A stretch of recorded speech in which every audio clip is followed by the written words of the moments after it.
What's going on, guys? Gainz Gaming here, and today we are talking about how I performed in this latest KVK in 1846, going over each of my commander kills, which ones got the most kills, how many resources I spent, how many days of speed ups I spent, everything that we had here in this KVK. This is a fun one, but we did end up losing against 2359, who played a great KVK. This was a tough loss, but we did get a lot of kills. So let's go over the breakdown of our commander kill points and the resources that we spent to gain our kill points in this KVK. Now, as you can see here, I finished with 1.277 billion kill points in this KVK with 8.4 million T4 kills and just under 60 million T5 kills in this KVK, as well as just under 1.5 million T5 deaths and 8.6 million power loss. I'm not super happy with where I finished in kill points for this KVK, but my trades were absolutely horrendous. The worst I've ever traded in any KVK ever by a long shot. Even against 1960, 1188, and 1316 when we took that 1v3 in Kingsland. That was like, what, 1 KVK or 2 KVKs ago here. That was an insane KVK, but I actually traded worse in this KVK than I did in that KVK. And the reason why I know that is because I finished with pretty much exactly 68 million total kills. And if I go ahead and look at my overall stats here, you can see the most units I have killed was 77.6 million, which was in that KVK against 1960, 1188, and 1316. In that same KVK, I healed 54.7 million troops and I lost 3.4 million troops, a lot of those being T4 and below by filling up my hospital and getting speed ups. But nonetheless, that's how many deaths, that's how many heals. So I traded very positive in that KVK, whereas in this KVK, I healed 68 million, which if we go ahead and look at the overall points that gave me was 307 million roughly, versus my heal points was 343 million, and that doesn't even include the 460 million units I have in my hospital currently. So nonetheless, I have traded very bad in this KVK compared to previous KVK performances. So if I had traded as positive as I typically did, I probably would have been closer to 11.6 or 11.8 billion kill points with the same amount of resources and speed up spent, which is pretty insane to think about. Now let's look at the overall troops I lost. I lost 1.448 million T5 units. I was trying to get deads as much as I could in this KVK because we are in an S plus heroic anthem, which means that we are getting 60% units back. So I wanted to kill off as many troops as I could, and I had the power to do it. So anytime I had the chance to swarm a flag, swarm anything, I was trying to swarm it. Even if I wasn't able to, I was still trying to attack that flag and get more deads. I was trying to fill rallies. I was reinforcing garrisons. I was reinforcing with 150k, 200k just to get in the garrison and the rallies, but I was only able to get just under 1.5 million deads. I'm telling you, I tried to get as many as I could, and this is what I was able to get. If I had been able to play a little bit more in Kingsland, I definitely would have been able to get more, as more and more people had to log off because of work and real life, myself included. With the move I just had into my new house, was a really rough timing for me with Kingsland. So that's what I had for my deaths, pretty much all in Kingsland. So I'll be getting 870,000 units back at the end of KVK. And then resources spent on healing, I spent 26 billion resources, 8.6 billion being food, 6.5 billion being wood, 5.5 billion being stone, and then 5.7 billion resources spent on gold in this KVK, which is just crazy. That's so much gold. But the one thing you notice here is there's a lot of food compared to everything else. Now, what does that tell you? I healed a crap ton of cavalry because cavalry in this KVK format absolutely suck because they are too fast. You never think that too much march speed is a bad thing until it's cavalry, because they are too fast in the murder ball. They wrap around before you can even adjust them, and all of a sudden they're dead. And the thing that sucks about this tech is that in order to max out special concoctions and get an additional 7% healing cost reduction, you have to max the cavalry march speed, which is stupid. I absolutely hate that. So that's one major downside of this technology, is that it kind of forces you to take bad trades with your cavalry, which I obviously didn't want to do, but I ended up spending a lot more food than anything else because of that exact reason. So I'll be getting a decent amount back. Obviously that's nothing. I'm going to be still broke by the time this KVK is over. I dipped into my bag quite a bit as well during this KVK, because going into Kingsland, I'm looking at the resources I had before, which was 17.8 billion food. I now have 12.5 billion. I had 20.6 billion wood, and I have 17.5 billion. So I spent 5.3 billion food in Kingsland alone compared to 3.1 billion in wood. That is crazy. And then I had 13.5 billion stone compared to 10 billion stone. So I spent 3.5 billion on healing with cavalry again, because cavalry take a lot of stone and food. And then finally, I had 7.2 billion gold going into Kingsland. I now have 3.6 billion. This is after draining all my farm accounts as well. So that is pretty drastic. And I wish I had made this video sooner, because Kingsland has been over for about 3 days now. So I've been getting a lot of gold chests and a lot of speed ups from this. So this is going to be a little bit flawed. But when we exited Kingsland, I was under 2,000 days of speed ups remaining. Before Kingsland, I had 2,640 days of universals, as well as 51.5 days of healing speed ups, which means that I spent just over 600 to 700 days of speed ups in Kingsland, because again, I've been opening chests, I have been chaining, I've been doing a lot of things since Kingsland ended. And obviously that's going to affect how many speed ups it shows I have right now. But at the end of Kingsland, I was under 2,000 days.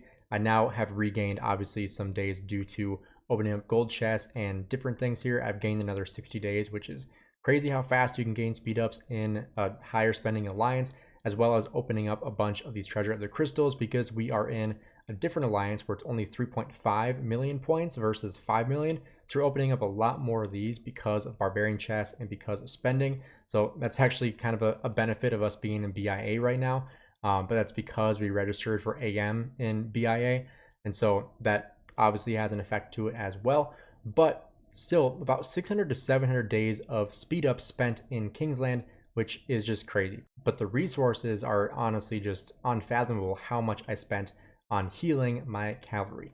Now, let's get into the bread and butter of this video, which is how many kills each commander got, because this is pretty interesting. And we use 13 commanders in this KVK, even though we only have 6 marches, but I did do a little bit of swapping around. So I'll show you guys what I was using in this KVK, at least at the end of Kingsland, which was my QSH and Zuge. I swapped this actually. I was using Ragnar Prime and Scipio as a pair. I ended up swapping that because of Shappy Gaming recommended this. I ended up swapping that for Scipio and Luce, which ended up trading a lot better. And then I swapped in BQ and William Wallace, and again was benching my Ragnar Prime. And then with my cavalry, I was using Hu Bing and Arthur. And then my final cavalry, I was using Nevsky and Joan Prime. And then additionally, I was using Siege as well. I have a maxed out Gaja and Gonzalo, which did very well in this KVK. It's actually probably why my trade isn't negative even more than it is, because that was really the only thing that was trading positive all of KVK. So starting with number 13, which was my worst performing commander in KVK, that is Ragnar Prime. And there's a reason why I benched him, because he was not trading well at all. The entire KVK, and basically like 20 to 30% of Kingsland, he got 1.8 million kills. That is horrible. He finished with 1,815,435 total kills. Absolutely horrible. And it's honestly making me severely regret my investment in Ragnar, because I'm already benching him after basically one KVK. And yes, he is good in King of All Britain, but it seems like that's about it. And that really sucks, because I spent a lot of gold heads to max him out. I put 690 into him, so that kind of sucks. But he finished number 13 on my list. Number 12 was William Wallace, who was only used in Kingsland. He finished with 2,459,412 total kills, which again, he was only used for a short period of time in Kingsland, so not a whole lot of usage with him. But at the same time, he had 600,000 more kills than Ragnar Prime, and Ragnar Prime was being used in Ruins. He was also being used in the Zone 5 fight, as well as Pass 7. So then a much shorter period of time, William Wallace got a lot more kills than Ragnar Prime for basically the entire rest of KVK. Now, coming in at number 11 is my first cavalry commander, which I'm surprised they're not lower, but that is going to be Arthur. Arthur finished with 3,057,761 total kills. And again, he just did not trade well because they're too fast. Cavalry is too fast in this KVK. And coming in at number 10 is going to be Hu Bing. And Hu Bing is who was paired with Arthur for the entire KVK. I don't even know where he went. There he is. But he finished with 3,118,912 total kills, which is just awful. I feel like typically he's in my top 5, and this time around he's at the very bottom of my list. So that really, really sucks to see. Now, breaking into the top 10, number 9 is going to be Scipio Prime. Now, Scipio, I did end up swapping into using with Luce, which made him trade a lot better because previously he was being paired with Ragnar Prime. And Scipio finished with 3,946,676 total kills, just under 4 million. But again, he was trading much better with Luce than he was with Ragnar, even though Ragnar is typically who he is paired with nowadays if you're not using Guan. So that was interesting to see. Scipio did get a little bit of a boost because I swapped to using him with Luce. Now, coming in at number 8 is going to be Nevsky, my next cavalry pair, coming in with 4,072,126 total kills. And, you know, it's just crazy how bad cavalry was trading. I'm going to say it again. It's crazy. I just don't understand it. But he did trade better than both Arthur and Huka Bing. So that is interesting as well, because a lot of people say bench Nevsky and keep Huka Bing and keep Arthur, but Nevsky outperformed him. And the reason why might be because of number 7, that's Joan of Arc, who is typically in the top 2 every single time I make this video. And this time around, she is coming in at number 7. She finished with 4,950,666 total kills, just under 5 million, but I think she's the reason why Nevsky was trading better, because obviously with her expertise, she's doing a lot more damage and she's typically doing 2 skills. So it is going to rack up a lot more kills being able to do that AoE. But I use Nevsky primary with Joan of Arc secondary. I typically like doing the opposite, but in this KVK, I did stick with Nevsky. Maybe next time I'll swap that around to use Joan Prime as the primary, but we'll have to play around with that and see what we decide to do. Now, coming in at number 6, this seems very low, but we got Luce. Now, Luce was paired primarily with BQ at the beginning of KVK, and then we swapped to using him with Scipio. And I did notice a little bit of a decline with Luce, but obviously then he elevated Scipio, so it did kind of work out. But Luce finished with 5,060,065 total kills for the KVK, which is very low for him. He's typically much, much higher. But at the same time, I didn't really do any city popping. I did a little bit, but that was mostly with QSH, actually, not so much with Luce. But we did finish with just over 5 million kills with him. And then my next infantry commander is BQ. BQ started off with 0 kills, and he finished with 5,285,195 total kills, coming in at number 5. So that was actually a good investment. I did max him on the 10th of July, so I maxed him right before our Zone 5 fight. So far, I gotta say I'm really happy with it. I think he is a great commander, but he finished, like I said, just over 5.2 million kills, rounding up our number 5. Now, breaking into our top 5, I think you'll notice there's a little trend here. We haven't mentioned 4 commanders that I expected to be toward the top, and coming in at number 4 is going to be Gonzalo. Gonzalo finished with a whopping 8,034,644 total kills, which is actually tied for number 3, which is Gaja.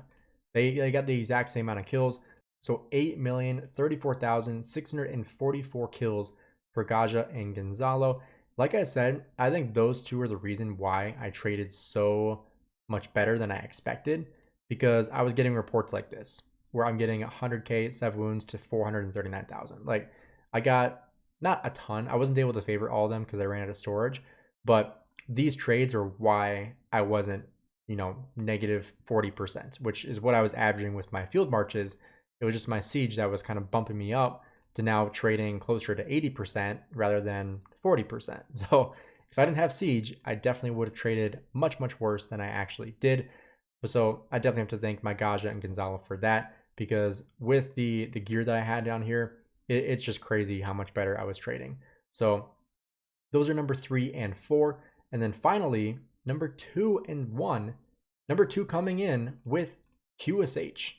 QSH finished with 8,550,352 total kills. I expertised him beginning in KVK as well. So he did great. I think he is a must-use commander. He is obviously the best commander in the game right now, without a shadow of a doubt. If you are not using him, you absolutely need to, unless they nerf him, but so far they haven't, and he's just absolutely insane. And it's crazy because a lot of times people say, well, just send your QSH out, you're going to trade positive. It's not always the case, because a lot of times I traded negative with QSH, which is kind of shocking because he is a commander where you historically could just send him out and you're going to trade positive. But in this time, with with the amount of players that we were fighting against in this KVK, we are outnumbered 1-3, 1-4 oftentimes. So in those instances, he can trade pretty negative. I was, averaging probably around 50-60% with him, but still a fantastic commander coming in at number 2. And coming in with number 1 is going to be Zhuge. Zhuge finished with 8,616,263 total kills, which it's honestly just crazy that QSH and Zhuge barely outperformed Gainz and Gonzalo. That's just crazy to me. But if you are not using QSH, you absolutely should. He is definitely worth the investment. You definitely should consider investing into him. But that rounds out our top 13, our 13 commanders that we used in this KVK. I am extremely disappointed with Cavalry. I'm also extraordinarily disappointed with Ragnar Prime. He has been an absolute flop of an investment for me, besides King of All Britain. So if you are not in King of All Britain, he's probably not worth the investment. And for me personally, like, using him for that one KVK, it was not worth the investment. I wish I got those gold heads back. With the swap event, I would use it again, because currently I'm at 265 gold heads, so it kind of sucks being low on gold heads for once, and I do not like that feeling, especially when I have a flop commander like Ragnar Prime. And here's a graph where you can actually see like the difference of these commanders. Like, you can see the steep incline where I get to Gainz, Gonzalo, QSH, and Zhuge. Like, I like looking at this because it really shows you how these commanders are leveling up. And on the left, we have the y-axis with number of kills in the millions, so up to 9 million. And we have each of the commanders in order. So starting with Ragnar, Wallace, Arthur, Hu, Scipio, Nevsky, Joan Prime, Luce, BQ, Gainz, Gonzalo, QSH, and finally Zhuge. So if you guys enjoyed the video, do me a favor, drop a like and subscribe if you're not subscribed already. If you have any video ideas that you want to see in the future, let me know down below. I'm happy to make videos on them. I always love getting requests because it makes it easy for me to make a video, because it's like, oh, you guys want to see this? I'll put that video out. So let me know what you guys want to see down below, and I'll make sure I add it to my list of videos to create. But again, if you enjoyed, drop a like and subscribe, and I'll see you guys in the next video.